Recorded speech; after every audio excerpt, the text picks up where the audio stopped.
Kung sa pelikula mga par ay mayroong part 1 at part 2, syempre ang pag-iikot natin dito sa largest mall of the Philippines ay kailangan din may part 2. Tara, samahan nyo na naman ako mga par para sa ating munting vlog na kung saan ay wala kang matututunan kundi pang entertainment lang to mga par. Habang naglalakad nga kami dito sa mall mga par ay nakasalubong namin ang mga Korean girl mga par. Malamang galing ba to ng Korea kasi Korean girl nga. Talaga namang napakasikat ang Mall of Asia kasi pati mga taga-Korea ay dumadayo na rin sa Pilipinas. Nakasalubong din namin mga par ang mga K-pop girl. Ayan mga par oh. Mga K-pop girl naman to, may mga karapatan na mga girl.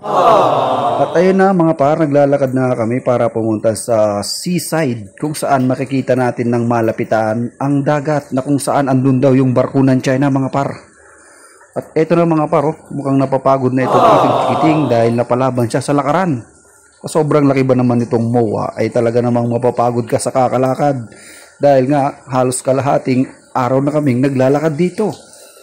At andito na mga par, dito na kami sa may flyover at kitang-kita na natin ang mga sakyan. At ayun, Chinese din yan mga par, naglalakad oh. Chinese yan par. At yun na mga par, andito na nga kami sa playground kung saan makikita mo ang napakaraming pwedeng sakyan ng pambata at pwede rin sa matanda.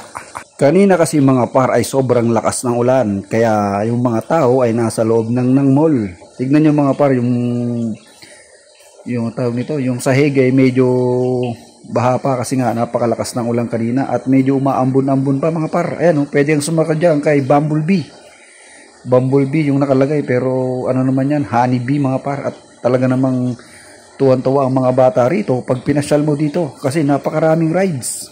At hindi nga kami sasakay mga par dahil baka biglang bumuhos yung ulan ay magpanic yung mga tao at baka magpanic din yung operator ng mga rides. Kaya hindi kami sasakay kasi baka biglang bumuhos ang napakalakas ng ulan. At ayun na nga par, dito na nga kami sa seaside. Ayun, barko ng ano yung par, yung China oh. Ayun, laki.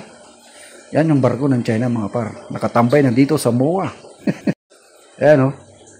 Talaga namang buhangin nyo na sa dulo mga par. Tinatabunan na to mga par. Mukhang gagawin na rin atang mall. Ang nagdudugtog na rito yung China, West Philippine Sea. Yan, no?